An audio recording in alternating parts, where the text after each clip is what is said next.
Hello बच्चों, let's read the question. The question says that which of the following statement is or are correct. First option is equation sin of x is equal to sin inverse x has one solution. Equation mod of x square minus 4 mod x plus 3 is equal to 1 has 6 solutions. If alpha is solution of equation log x square base 10 minus log minus x base 10 is equal to 4, then signum of alpha is equal to 1. Equation sin inverse x whole cube plus cos inverse x whole cube plus tan inverse x whole cube is equal to 3 sin inverse x into cos inverse x into tan inverse x has no solution where signum denotes signum function. यहाँ पे चार option दे रखे हैं, चार statement दे रखे हैं, हमको बताना है कि इन चारों स्टेटमेंट में कौन से स्टेटमेंट करेक्ट है। बहुत ही सिंपल सा क्वेश्चन है। पहले हम की कॉन्सेप्ट लिख लेते हैं।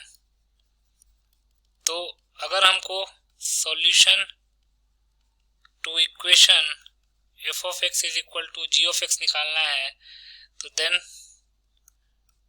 trace the graph of f of x and g of x on same coordinate axis। Same coordinate axis पे दोनों का ग्राफ ट्रेस कीजिए and observe the intersection points.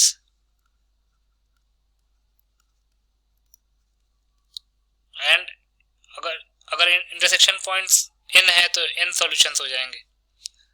तो लिख सकते हैं if number of intersection points is equal to n, it means number of solution to the equation f of x is equal to g of x will also be n। तो इसी की concept को use करके इस question को solve कर लेते हैं। तो ए ऑप्शन में क्या है, सिग्नम x और साइन इनवर्स x का ग्राफ बनाना पड़ेगा। तो अगर आप ध्यान से देखेंगे तो सिग्नम x का ग्राफ कुछ ऐसा बनता है। x ग्रेटर देन 0 के लिए जो वैल्यू है वो +1 होती है, x इज इक्वल टू 0 के लिए 0 होती है और x लेस देन 0 के लिए जो वैल्यू होती है वो -1 होती है। ये सिग्नम x का ग्राफ है। अब अगर हम साइन इनवर्स x का ग्राफ बनाए, क्योंकि साइन इनवर्स x और सिग्नम x का ही तो सॉल्यूशन निकालना है, तो ये तो 1 होता है और जो साइन इनवर्स x का ग्राफ होता है वो कुछ ऐसा होता है -1 to 1, नॉट -1 to 1, रेंज जो होता है वो -π to π होता है। ये पाई है और ये -π है। ये साइन इनवर्स x का ग्राफ है और ये जो है वो सिग्नम x का ग्राफ है। ये 1 है, ये 0 है और ये -1 है। -π की वैल्यू क्या होती है, -1.57। तो -1.57 को तो हम नीचे ही रखेंगे ना -1 के। तो अगर आप ध्यान से देखेंगे तो 1, 2 और 3 जगह एक दूसरे को कट कर रहा है। तो लिख सकते हैं देयरफॉर नंबर ऑफ सॉल्यूशंस कितने हो जाएंगे, therefore number of solutions will be 3, जबकि ऑप्शन में क्या दे रखा है 1 सॉल्यूशन। तो इसका मतलब लिख सकते हैं therefore A is incorrect. B में चलते हैं। बी में है mod of x square minus 4 mod x plus 3 is equal to 1। पहले हम x square minus 4x plus 3 का ग्राफ बनाते हैं। x तो x square minus 4x plus 3 को इक्वेटेड टू 0 करेंगे तो ये जाएगा x minus 1 into x minus 3 is equal to 0। इसका मतलब कि x is equal to 1 और 3 पे रूट आएंगे तो कुछ ऐसा ग्राफ बनेगा। 1 और 3 एक पैराबोला है, ये नो कोनिकल नहीं है, ये स्मूथ पैराबोला होता है। अब ये x square minus 4x plus 3 का ग्राफ है। अगर हमको x square minus 4 mod x plus 3 का ग्राफ बनाना पड़ेगा तो उसके लिए हम क्या करेंगे, इसको हम लिख सकते हैं ना mod of x square minus 4 of mod x plus 3। तो पॉजिटिव एक्स एक्सिस पे जो ग्राफ है वही रहेंगे और नेगेटिव एक्स एक्सिस में उसका मिरर इमेज ले लेंगे। तो कैसा बनेगा हमारा ग्राफ, ऐसा कुछ था ग्राफ 1, 3 पे, इसी का मिरर इमेज ले लेते हैं। तो 1 का मिरर इमेज -1 और 3 का मिरर इमेज -3। अब हमको ग्राफ किसका बनाना है, y is equal to mod of x square minus 4 mod of x plus 3। तो इसका ग्राफ कैसा बनेगा? जो भी एक्स एक्सिस के नीचे ग्राफ है वो ऊपर आ जाएगा। तो अगर मैं आपको इसी ग्राफ में दिखाऊं तो ये ग्राफ कुछ ऐसा हो जाएगा और ये ग्राफ भी कुछ ऐसा हो जाएगा। तो अगर हम इसको बनाएं तो कैसा बनेगा? कुछ ऐसा।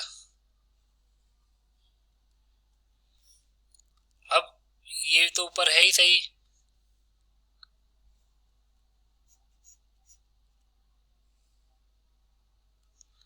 फिर ऐसा। ये रफ डायग्राम हम ड्रॉ कर रहे हैं। अब ये हो गया -3, ये हो गया -1, ये 1 और ये 3।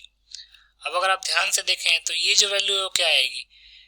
अगर ये यहाँ पे x 0 होगा तो 0 - 0 + 3, ये 3 वैल्यू आएगी, तो ये भी 3 वैल्यू आएगी, तो ये भी 3 वैल्यू आएगी।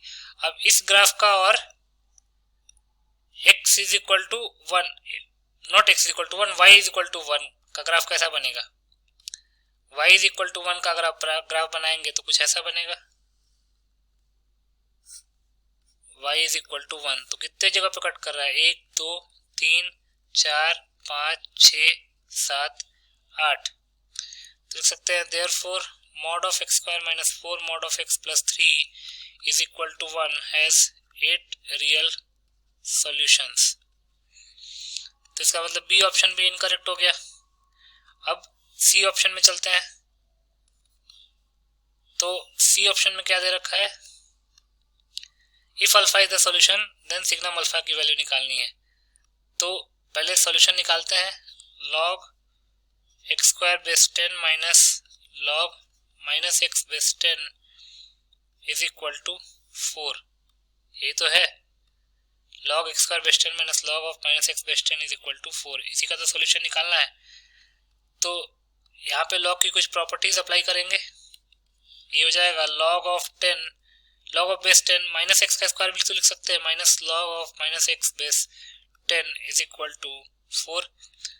तो log of m to the power n can be written as n log m। तो ये जाएगा 2 log minus x base 10 minus log minus x base 10 is equal to 4। तो ये जाएगा log of minus x base 10 is equal to 4। तो इसका मतलब minus x की वैल्यू जो है वो 10 to the power 4 के इक्वल आ जाएगी। तो x की वैल्यू हो जाएगी -10 to the power 4।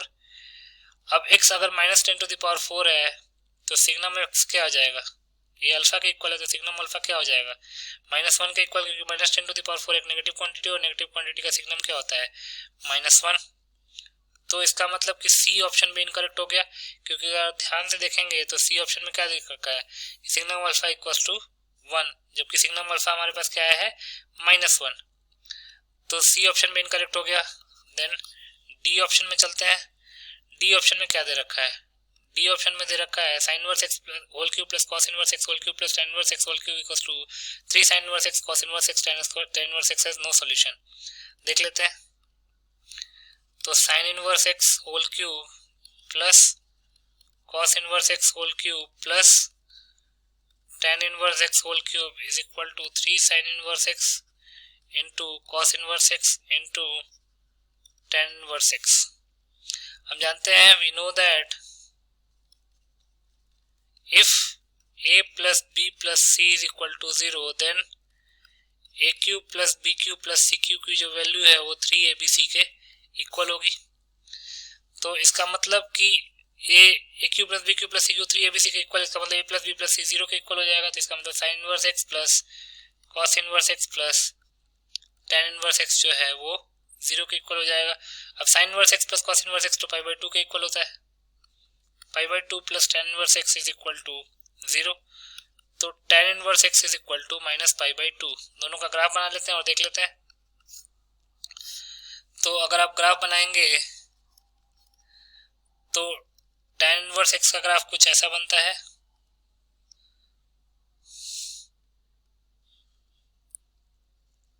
कुछ ऐसा बनता है, ये tan इनवर्स x का ग्राफ है और ये π/2 है और ये -π/2 है।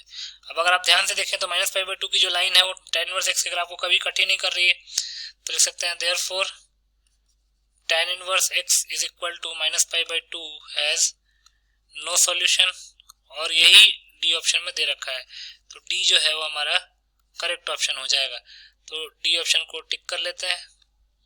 So D option will be the final answer. I hope you understood it well. Best of luck.